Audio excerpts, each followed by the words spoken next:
Hello everyone, आप सभी का स्वागत है हमारे यूट्यूब चैनल एकेडमी में। हम आज आपके लिए बायोलॉजी के top VVI question chapter wise लेकर आए हैं, जो आप सभी को एग्ज़ाम में बार बार आया है। बिहार बोर्ड के एग्ज़ाम में एक क्वेश्चन बार बार आते रहते हैं, इसलिए आप सभी के बीच लेकर आए हैं। आप इसको एक बार ज़रूर रट लें, एग्ज़ाम में जाने से पहले ज़रूर देख लें। तो बिना समय गवाए बढ़ते हैं अपने क्वेश्चन की ओर। तो बायोलॉजी का पहला लेसन था जीवधारियों में जनन। इसका हम लोग ऑब्जेक्टिव लेकर आए हैं। पहला नंबर क्वेश्चन है कि निम्न में कौन बंगाल का आतंक कहा गया है। बंगाल का आतंक किसे कहा जाता है, ये पहला नंबर ऑब्जेक्टिव क्वेश्चन है। तो इसका जो राइट आंसर होगा वो जलकुंभी होगा। ये सभी क्वेश्चन जो हम लेकर आए हैं वो वीवीआई हैं, आपको बार बार बिहार बोर्ड के एग्जाम में पूछे जा चुके होंगे। दूसरे नंबर क्वेश्चन की ओर बढ़ते हैं।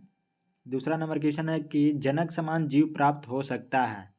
जो जनक समान जीव है वो किससे प्राप्त होता है, तो ऑप्शन है बीज से, युग्मक से, युग्मकों से और विखंडन से। तो इसका जो राइट आंसर है ऑप्शन नंबर डी, विखंडन से हो जाएगा।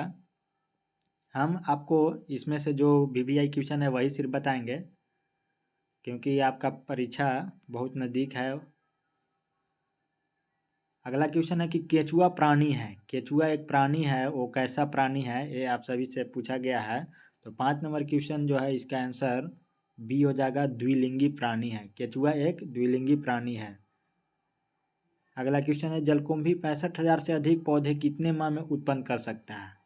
जो जलकुंभी जो है आतंक का जो अगला जो पहला क्वेश्चन था कि बंगाल का आतंक किसको कहा जाता है, जलकुंभी को, वो 65,000 से अधिक पौधे कितने माह में उत्पन्न कर सकता है। तो इसका जो राइट आंसर है वो 8 माह हो जाएगा। अगला 7वां नंबर क्वेश्चन है कि ये बहुत ही वीवीआई क्वेश्चन है। भ्रूणपोष में कितने क्रोमोजोम होते हैं। जो भ्रूणपोष होता है उसमें कितने क्रोमोजोम होते हैं। तो इसका जो राइट आंसर है ऑप्शन नंबर 3 हो जाएगा, 3n। अगला क्वेश्चन है कोनिडिया का निर्माण किसमें होता है। कोनिडिया जो है उसका निर्माण किसमें होता है। तो इसका right answer option number 1, Penicillium में हो जाएगा। एक 10 नंबर क्वेश्चन है, ये भी आपके लिए इम्पोर्टेंट है। इसमें कौन सा भाग अगुणित है। ऑप्शन दिए हुए हैं आपके लिए, 4 ऑप्शन है। ऑप्शन नंबर ए अंडाशय, ऑप्शन बी परागकोश, ऑप्शन सी पराग और ऑप्शन डी युग्मज। ये पूछ रहा है कि इनमें कौन सा भाग अगुणित है। तो इसका जो राइट आंसर है ऑप्शन नंबर सी हो जाएगा, पराग। पराग जो है वो अगुणित है। मध चक्र पाई जाती है। मध चक्र जो एक प्रकार का चक्र है वो किसमें पाया जाता है, ये आप सभी को बताना है। ये क्वेश्चन जरूर आपके एग्जाम में आ जाएंगे। आप लोग एग्जाम में जाने से पहले इसको जरूर एक बार देख लीजिएगा। मध चक्र किसमें पाई जाती है। ऑप्शन ए है गाय में, ऑप्शन बी है भेड़ में, ऑप्शन सी है कुत्ता में, ऑप्शन डी है ऑल। तो जो मध चक्र है ये दिए गए सभी ऑप्शनों में पाई जाती है। इसका राइट आंसर ऑप्शन डी हो जाएगा, ऑल।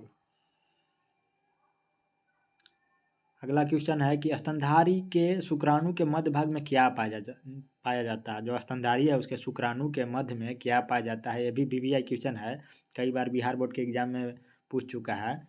इसका जो राइट आंसर है वो माइटोकॉन्ड्रिया हो जाएगा। माइटोकॉन्ड्रिया स्तनधारी के शुक्राणु के मध्य भाग में पाया जाता है। अगला क्वेश्चन है चमगादड़ द्वारा परागण कहलाता है। जो चमगादड़ है उसके द्वारा परागण कहलाता है। तो इसका जो राइट आंसर है 14 का, वो आपका सी हो जाएगा, कीरोपटेरोफिली। कीरोपटेरोफिली जो है चमगादड़ द्वारा परागण कहलाता है। उच्च श्रेणी के पौधों में निषेचन कैसे होता है। देखिए ये जो 15 नंबर क्वेश्चन है ये भी आपको एग्जाम में कई बार पूछ चुका है, इसलिए हम आपके लिए लेकर आए हैं। 15 क्वेश्चन है कि उच्च श्रेणी के पौधों में निषेचन होता है। तो 15 का जो आंसर है वो आपका बी हो जाएगा, आंतरिक। आंतरिक रूप से होता है उच्च श्रेणी के पौधों में निषेचन। अगला क्वेश्चन है कि पुनर्उद्भवन की क्रिया निम्नलिखित में किसमें होती है। पुनर् जो उद्भवन है उसकी क्रिया निम्न में से किसमें होती है। ऑप्शन दिए हुए हैं 4। इसका जो राइट आंसर है वो स्पंजों में पुनर्उद्भवन की क्रिया होती है। निम्नलिखित में किसमें बाह्य निषेचन होता है। ये भी क्वेश्चन कई बार पूछा गया है। दिया हुआ है इसमें कि निम्न में से किसमें बाह्य निषेचन होता है। ऑप्शन ए है मेढक, ऑप्शन बी हिरण, ऑप्शन सी मनुष्य, ऑप्शन डी घोंघा। तो इसका जो ऑप्शन हो जाएगा ऑप्शन ए राइट है, मेढक।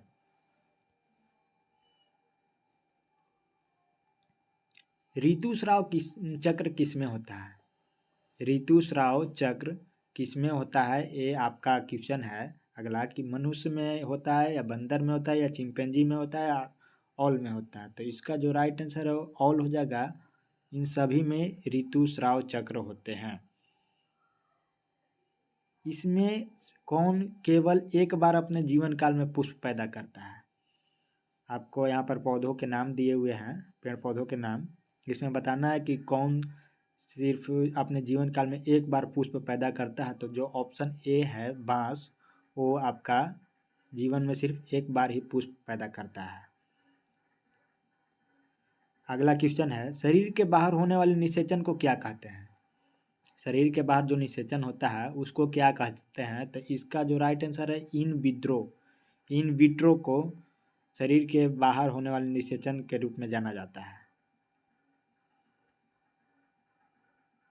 अगला क्वेश्चन है, मुकुलन द्वारा प्रजनन किसमें होता है। जो मुकुलन है उसका प्रजनन किसमें होता है।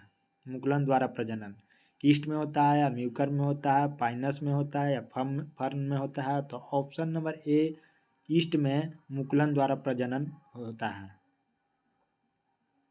तो ये थे बायोलॉजी के फर्स्ट चैप्टर के VVI क्वेश्चन थे ऑब्जेक्टिव के, आप लोग पढ़ लीजिएगा। बढ़ते हैं अगले चैप्टर की ओर। अगला लेसन है पुष्पी पादपों में लैंगिक प्रजनन। तो इसका पहला क्वेश्चन है कि किस फल का बीज चोल खाया जाता है। इसमें फल का नाम दिया हुआ है, इसमें बताया जा रहा है, मैंने पूछा जा रहा है कि किस फल का जो बीज चोल खाया जाता है। तो इसका राइट आंसर आपका ऑप्शन नंबर बी हो जाएगा, लीची का बीज चोल खाया जाता है। हम जल्दी जल्दी आगे बढ़ते हैं, ज़्यादा वीडियो लंबा नहीं करना चाहते हैं, आप लोगों को भी परेशानी होगी, इसलिए जल्दी जल्दी आगे बढ़ते हैं। क्वेश्चन नंबर 2 है कि बीज चोल का निर्माण होता है। बीज चोल जो है उसका निर्माण किससे होता है। तो दूसरा का जो आंसर है वो ऑप्शन नंबर ए हो जाएगा, पेरिकॉर्प से बीज चोल का निर्माण होता है। अलग अलग समय पर नर तथा मादा जनन अंगों की परिपक्वता कहलाती है। जो 4 नंबर क्वेश्चन है कि अलग अलग समय पर नर तथा मादा जनन अंगों की परिपक्वता कहलाती है। तो इसका आंसर 4 का आपका बी हो जाएगा, डाइकोगेमी कहलाती है।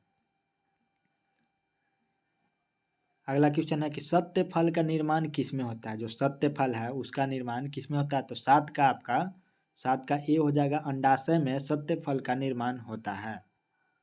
बढ़ते हैं अगले क्वेश्चन की ओर। ये सभी क्वेश्चन आपको बिहार बोर्ड के पिछले वर्ष की परीक्षाओं में पूछे जा चुके हैं।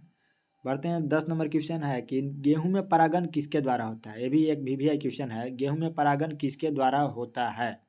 तो गेहूं में जो परागण है वो वायु के द्वारा होता है, यानी कि एयर के द्वारा होता है, हवाओं के द्वारा होता है।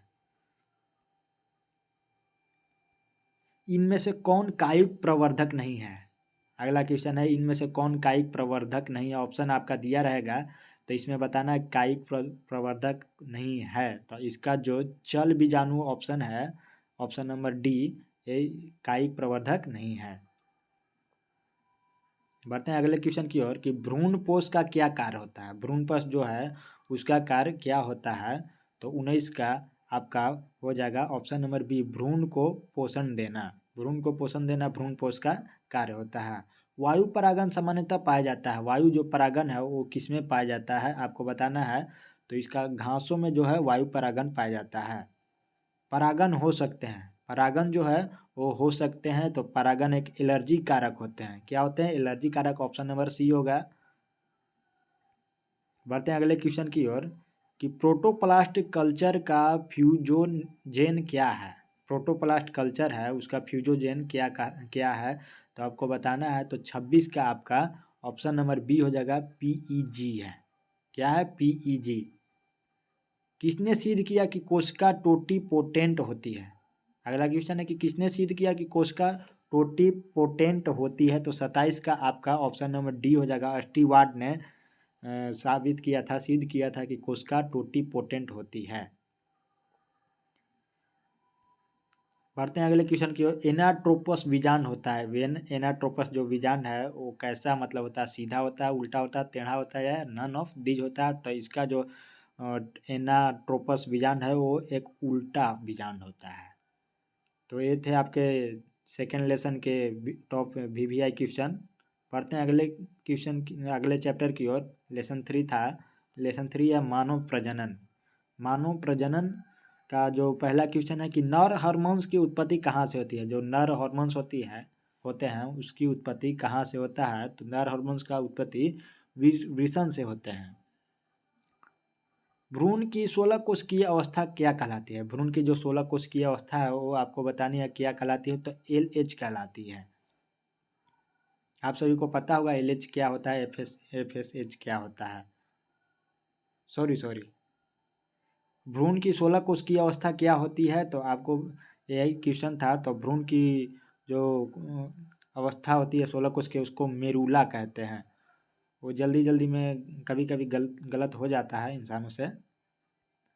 मानव मादा में गर्भकाल है, मानव मादा जो है उसका गर्भकाल कितने समय का होता है आपको यही पूछा गया है। 9 माह का होता है। जो एक मादा होती है मानव मादा और 9 माह में बच्चे को जन्म देती है। जिब्रेलिन है, देखिए ये भी जो 6 नंबर क्वेश्चन है वीवीआई क्वेश्चन है, कई बार आपके परीक्षाओं में पूछा गया है। जिब्रेलिन है, जिब्रेलिन हार्मोन है या तना में वृद्धि मंदक है, वृद्धि एंजाइम है या नन ऑफ दीज है। तो 6 का जो है ऑप्शन सी हो जाएगा, वृद्धि एंजाइम है जिब्रेलिन।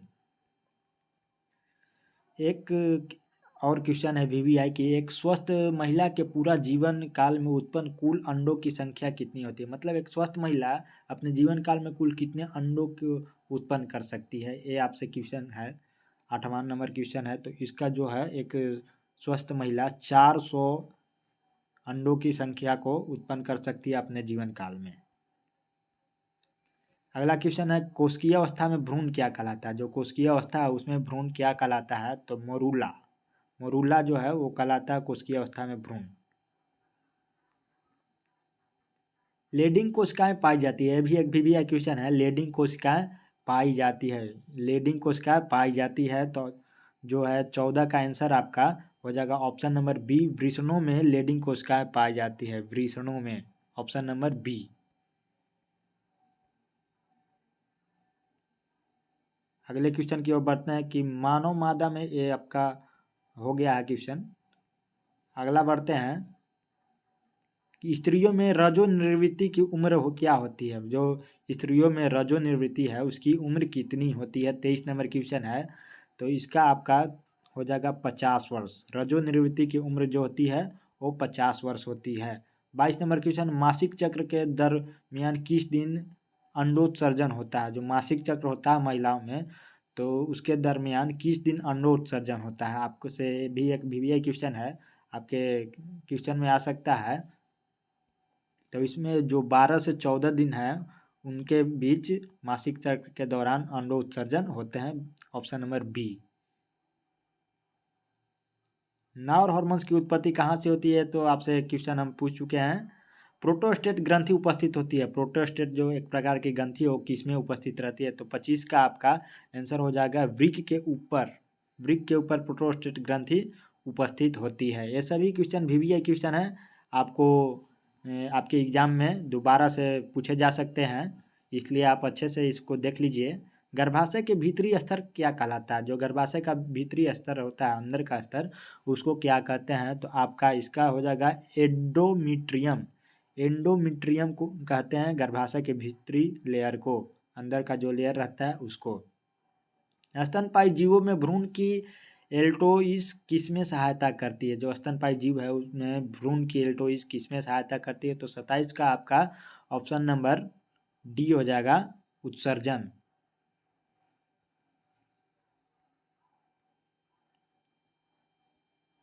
बढ़ते हैं अगले क्वेश्चन की ओर। गैमीर, गैमीर निर्माण को क्या कहते हैं। जो गैमीर एक निर्माण है उसको क्या कहते हैं, 29 नंबर क्वेश्चन है। तो गैमीर निर्माण को गैमीटोजेनेसिस कहा जाता है, ऑप्शन नंबर ए राइट होगा।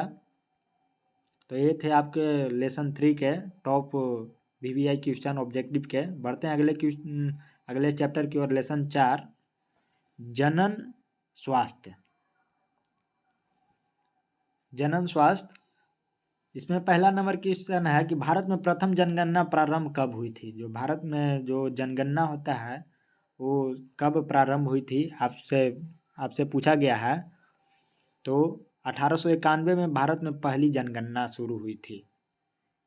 RU 486 दवा प्रयोग की जाती है। RU 486 एक दवा है, मेडिसिन है, उसका यूज किस में किया जाता है। तो गर्भपात कारक के रूप में RU 486 का यूज किया जाता है प्रेगनेंसी रोकने के रूप में। 4 नंबर क्वेश्चन है, परिवार नियोजन कार्यक्रम प्रारंभ किया गया है। परिवार नियोजन कार्यक्रम कब प्रारंभ किया गया है। तो 1951 में परिवार नियोजन कार्यक्रम भारत सरकार के द्वारा चलाया गया था। उच्च मृत्यु दर के कारण जनसंख्या में तीव्र ह्रास का क्या कहलाता है। जब उच्च मृत्यु दर होते हैं, ज़्यादा मतलब मृत्यु दर बढ़ जाता है तो जनसंख्या में तीव्र ह्रास गिरावट आने लगता है, तो उसको क्या कहा जाता है आपसे पूछा गया है। तो जनसंख्या अवनपन क्या कहलाता है। ऑप्शन नंबर बी राइट होगा। अगला क्वेश्चन है, जनसंख्या पर निबंध लिखा गया है। जनसंख्या पर एक निबंध लिखा गया है, तो किसके द्वारा लिखा गया है, कौन लिखे थे, ये आपसे पूछा गया है। तो ऑप्शन नंबर सी माल्थस द्वारा आपका जनसंख्या पर निबंध लिखा गया है। माल्थस ने जनसंख्या पर निबंध लिखा था। जन नियंत्रण की एक विधि है आपका, आपको यहाँ पर 4 ऑप्शन दिए जाएंगे और पूछा जाएगा कि जन नियंत्रण की एक विधि है, आपको बतानी रहेगी। तो इसका जन नियंत्रण की विधि को IUDS कहा जाता है। IUDS। 10 नंबर क्वेश्चन है, कौन सी तकनीक पुरुषों से संबंधित है। यहाँ पर 4 ऑप्शन दे दिए जाएंगे और आपसे पूछा जाएगा कि कौन सा तकनीक जो है पुरुषों से संबंधित है। तो ऑप्शन नंबर सी वासेक्टोमी जो है वो पुरुषों से संबंधित एक तकनीक है। जनसंख्या का अध्ययन क्या कहलाता है। देखिए एक VVI क्वेश्चन है, बहुत बार परीक्षाओं में पूछ चुका है, आपके जनरल कंपटीशन में पूछ देता है क्वेश्चन, और बिहार बोर्ड का तो एक क्वेश्चन है ही, कितना बार पूछ चुका है। तो जनसंख्या का जो अध्ययन है उसको हम लोग क्या कहते हैं। तो डेमोग्राफी के नाम से जनसंख्या के अध्ययन को जाना जाता है। मानव जनसंख्या वृद्धि है। मानव जनसंख्या जो है वो वृद्धि है, क्या है ये आपसे पूछा गया है। तो 13 नंबर का आपका ऑप्शन नंबर डी हो जाएगा, इनमें से none of these. Option number 4 आपको मार देना है, नन दिया रहेगा ऑप्शन में। कॉपर टी रोकता है। कॉपर टी एक प्रकार का टी होता है, चाय होता है, वो 25 मिनट कर देते। सॉरी, कॉपर टी एक मेडिसिन है, स्लिप ऑफ टंग हो गया था।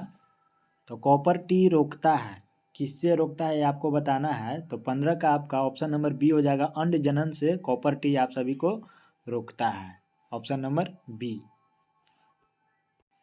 बढ़ते हैं अगले क्वेश्चन की ओर। प्रथम मानव जनसंख्या विस्फोट का कारण हुआ।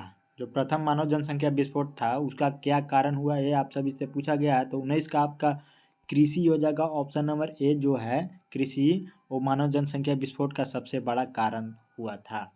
वर्तमान समय में भारत में गर्भ निरोध की सर्वाधिक मान्य विधि क्या है, ये आपसे पूछा जाएगा क्वेश्चन बोर्ड में, कि एग्जाम में आपसे पूछा जाएगा कि वर्तमान समय में भारत में गर्भ निरोध की सर्वाधिक मान्य विधि क्या है।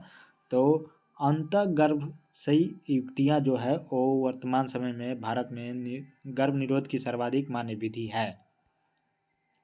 बढ़ते हैं अगले क्वेश्चन की ओर। अगला क्वेश्चन है कि निम्नलिखित में कौन सी जन नियंत्रण की प्राकृतिक विधि नहीं है। इसमें विधियाँ 4 विधि दिया रहेगा और आपसे पूछेगा कि कौन सी जन नियंत्रण की प्राकृतिक विधि नहीं है। तो 23 का आपका ऑप्शन नंबर बी हो जाएगा, आवधिक संयम। आवधिक संयम जो है वो एक जन नियंत्रण की प्राकृतिक विधि नहीं है। बढ़ते हैं 5 नंबर चैप्टर की ओर। तो 5 नंबर चैप्टर है आपका वंशागति और विभिन्नता के सिद्धांत। तो मेंडल संलग्नता को किस कारण नहीं देखा पाए थे। जो मेंडल एक वैज्ञानिक थे जो मटर का सिद्धांत दिए थे मटर के पौधे पर, वो संलग्नता को किस कारण से नहीं दिखा पाए थे, आपसे पूछा जाएगा। तो ऑप्शन नंबर बी विनिमय के कारण वो नहीं दिखा पाए थे मेंडल जो है अपने संलग्नता को। अधिकांश उत्परिवर्तन जो होता है वो आपके लिए मतलब लाभदायी होता है या हानिकारक होता है, ये आपसे पूछा जाएगा। तो ऑप्शन नंबर इसका ए हो जाएगा, अप्रभावी, कोई प्रभाव नहीं डालता अधिकांश उत्परिवर्तन। मेंडल ने कितने लक्षणों का अध्ययन किया? मेंडल जो वैज्ञानिक थे उन्होंने कितने लक्षणों का अध्ययन किया था? तो इसका आपका 7 लक्षण हो जाएगा जो मेंडल ने अध्ययन किए थे। मेंडल ने प्रतिपादित किया। चौथा नंबर क्वेश्चन है कि मेंडल ने प्रतिपादित किया, तो इसका आनुवंशिकता का नियम जो थे वो मेंडल ने दिया था। स्त्री में कौन सा गुण में सूत्र होंगे? इनमें से आपके दे दिए जाएंगे option 44 plus double X, 44 plus X Y, option C 44 plus double Y, option D none of this. तो मनुष्य के जो स्त्री है उसमें कौन से गुण में सूत्र होंगे? तो इसका आपका पांचवा का ऑप्शन नंबर ए हो जाएगा 44 प्लस एक्स एक्स, जो स्त्रियों में पाया जाता है। एक 6 नंबर क्वेश्चन है, ये भी वीवीआई क्वेश्चन है। एक संकरण क्रॉस का फिनोटिपिक अनुपात क्या है? एक संकरण क्रॉस का फिनोटिपिक अनुपात क्या है, ये आपसे पूछा गया है। तो 6 का आपका ऑप्शन नंबर बी हो जाएगा 3:1 एक संकरण क्रॉस का फिनोटिपिक अनुपात होता है। आप सभी इस चैनल एकेडमी को अपने दोस्तों के साथ ज़्यादा से ज़्यादा शेयर करें, अपने इस वीडियो को लाइक करें, सब्सक्राइब करें चैनल को, ताकि हमारे जो वीडियो है आप सभी को जो आने वाले एग्ज़ाम है उसमें आपके जो हम क्वेश्चन बताएंगे वो आपके पास जल्दी से जल्दी पहुंच सके। अगला क्वेश्चन है कि मनुष्य पुरुष में गुणसूत्र की क्या संख्या होती है? मनुष्य जो है पुरुष में आपका पूछ रहा है कि गुणसूत्र की क्या संख्या होती है। 7 नंबर क्वेश्चन है। तो इसमें मनुष्य में जो है 44 प्लस एक्स वाई होता है। जो बच्चा जन्म लेता है वो मेल होगा या फीमेल होगा, ये पुरुष पर नहीं, पुरुष पर ही डिपेंड करता है, ना कि महिला पर डिपेंड करता है। बढ़ते हैं अगले नंबर क्वेश्चन की ओर। एक क्रॉस में 1:2:1 का अनुपात क्या दर्शाता है? एक जो क्रॉस दिया रहता है 1:2:1 का, तो वो अनुपात क्या दर्शाता है? तो इसका आपका वो प्रभाविता दर्शाता है। ऑप्शन नंबर ए प्रभाविता दर्शाता है। बढ़ते हैं अगले क्वेश्चन की ओर कि मेंडल ने लक्षणों की वंशागति पर अपना कार्य कब प्रकाशित कराया? मेंडल जो वैज्ञानिक थे, आनुवंशिकता का जो नियम दिए थे, उन्होंने लक्षणों की वंशागति पर अपना कार्य कब प्रकाशित कराया था? कितना ईस्वी में कराया था? तो इसका आपका 13 का सी हो जाएगा। 1865 में उन्होंने वंशागति पर अपना कार्य प्रकाशित कराया था।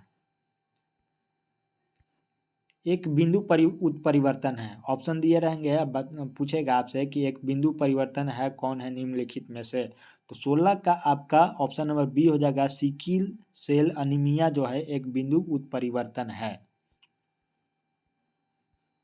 बढ़ते हैं आगे क्वेश्चन की ओर। 24 नंबर क्वेश्चन है कि मेंडल द्वारा दिया गया युग्मकों की शुद्धता का नियम आधारित है। जो मेंडल द्वारा दिया गया युग्मकों की शुद्धता है वो किस पर आधारित है आपसे पूछेगा। तो 24 का आपका हो जाएगा सी, एक सकर संकरण पर आधारित है। Option number C. Down syndrome है एक, डाउन सिंड्रोम पूछेगा कि क्या है, डाउन सिंड्रोम क्या है? तो 25 का आपका हो जाएगा ऑप्शन नंबर बी गुणसूत्रीय व्याधि है। डाउन सिंड्रोम एक गुणसूत्रीय व्याधि है, ऑप्शन नंबर बी। मेंडल के नियम का एक अपवाद क्या था? आपसे पूछेगा कि मेंडल जो वैज्ञानिक थे, आनुवंशिकता का सिद्धांत जिसने दिया था, वो उसका जो एक अपवाद क्या था? तो 27 का आपका ऑप्शन नंबर सी हो जाएगा सहलग्नता। सहलग्नता उनका एक अपवाद हो गया था। हीमोफीलिया है। हीमोफीलिया क्या है ये आपसे पूछेगा। तो हीमोफीलिया एक प्रकार का मेंडेलियन व्याधि थी। क्या थी? मेंडेलियन व्याधि थी। Option number A. ये भी क्वेश्चन कई बार आपसे बिहार बोर्ड में पूछा गया है। AABBCC से कितने प्रकार के युग्मक का निर्माण होगा? ये भी वीवीआई क्वेश्चन है 31 नंबर की। AABBCC से कितने प्रकार के युग्मकों का निर्माण होता है? तो AABBCC से 2 प्रकार के युग्मकों का निर्माण होता है। तो ये थे आपके चैप्टर 5 के टॉप वीवीआई क्वेश्चन ऑब्जेक्टिव के। बढ़ते हैं अगले चैप्टर 6 की ओर। 6 नंबर चैप्टर है वंशागति का आणविक आधार। इसका जो पहला नंबर ऑब्जेक्टिव क्वेश्चन है, डीएनए के कूट क्रम क्या कहलाते हैं? जो डीएनए है उसका कूट क्रम क्या कहलाते हैं? तो डीएनए का कूट क्रम एक्सॉन कहलाता है। हम जल्दी जल्दी बढ़ते हैं, वीडियो बहुत लंबा होते जा रहा है। डीएनए द्विकुंडलिनी मॉडल दिया था, किसने दिया था? तो डीएनए का द्विकुंडलिनी मॉडल जो दिया था वो आपका ऑप्शन नंबर सी हो जाएगा, वाटसन एवं क्रिक ने डीएनए का द्विकुंडलिनी मॉडल दिया था। डीएनए से प्रत्यक्ष रूप से में संश्लेषण नहीं किया जा सकता है। किसके द्वारा डीएनए से प्रत्यक्ष रूप में संश्लेषण नहीं किया जा सकता है? तो 5 का आपका ऑप्शन नंबर डी हो जाएगा, प्रोटीन का। डीएनए से प्रत्यक्ष रूप से प्रोटीन का संश्लेषण नहीं किया जा सकता है। बढ़ते हैं अगले क्वेश्चन की ओर। अगला क्वेश्चन है कि आरएनए के किस रूप में फ्लोवर लीक के समान संरचना होता है? जो आरएनए है कि किस रूप में फ्लोवर लीक के समान संरचना होता है? तो 9 नंबर का आपका ऑप्शन नंबर ए हो जाएगा, टीआरएनए जो है उसमें फ्लोवर लीक के समान संरचना होता है। बढ़ते हैं अगले क्वेश्चन की ओर कि लैक ऑपेरॉन का घटक नहीं है। जो लैक ऑपेरॉन है उसका घटक क्या नहीं है आपसे पूछेगा। तो 12 का ऑप्शन नंबर ए हो जाएगा, प्राइमर जो जीन है वो लैक ऑपेरॉन का घटक नहीं है। 15 क्वेश्चन है कि डीएनए इनमें से किसका आनुवांशिक पदार्थ है? जो डीएनए है किसका आनुवांशिक पदार्थ है? तो 15 का आपका ऑप्शन नंबर बी हो जाएगा, बैक्टीरियोफेज जो है डीएनए का आनुवांशिक पदार्थ नहीं है। बढ़ते हैं अगला क्वेश्चन है कि डीएनए से एमआरएनए बनाने की क्रिया को क्या कहते हैं? तो ट्रांसक्रिप्शन बोला जाता है डीएनए से एमआरएनए बनाने के प्रक्रिया को, मेथड को। अगला क्वेश्चन है कि डीएनए द्विगुणन में किस एंजाइम की मुख्य भूमिका रहती है? तो डीएनए द्विगुणन में आपका 24 का सी हो जाएगा, डीएनए पॉलीमरेज का भूमिका रहती है, मुख्य भूमिका रहती है डीएनए। अगला क्वेश्चन है डीएनए संश्लेषण के समय बनने वाला खंड क्या होता है? जो डीएनए संश्लेषण होता है उसके समय कौन सा खंड बनता है? तो 27 का आपका हो जाएगा, 27 का आपका सी हो जाएगा, ओकाजाकी खंड बनता है, ओकाजाकी खंड बनता है, ऑप्शन सी।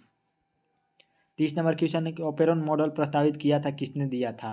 ओपेरॉन मॉडल एक सिद्धांत है, वो किसने प्रस्तावित किया था, किसने दिया था, ये आपसे पूछेगा। तो 30 का आपका ऑप्शन नंबर ए हो जाएगा, जैकब मोनार्ड ने ओपेरॉन मॉडल दिया था। अगला क्वेश्चन है कि डीएनए डुप्लेक्स का कुंडलीकरण है, कैसा होता है डीएनए डुप्लेक्स का कुंडलीकरण? तो 32 का आपका ऑप्शन नंबर सी हो जाएगा, समानांतर होता है। वर्णांधता में रोगी नहीं पहचान पाता। जो वर्णांधता है उसमें रोगी क्या नहीं पहचान पाता, कौन सा रंग नहीं पहचान पाता? तो लाल तथा हरा रंग को वर्णांधता में रोगी नहीं पहचान पाता है। न्यूक्लिक अम्ल पॉलीमर है। अगला क्वेश्चन है कि न्यूक्लिक अम्ल पॉलीमर क्या है? तो न्यूक्लिक अम्ल पॉलीमर एक न्यूक्लियोटाइड का पॉलीमर है, ऑप्शन नंबर ए राइट है। तो आज का वीडियो यहीं तक रोकते हैं, पार्ट 2 बहुत ही जल्द आपके साथ आपके सामने आ जाएगा। मिलते हैं नेक्स्ट वीडियो में बाकी चैप्टरों के साथ। धन्यवाद।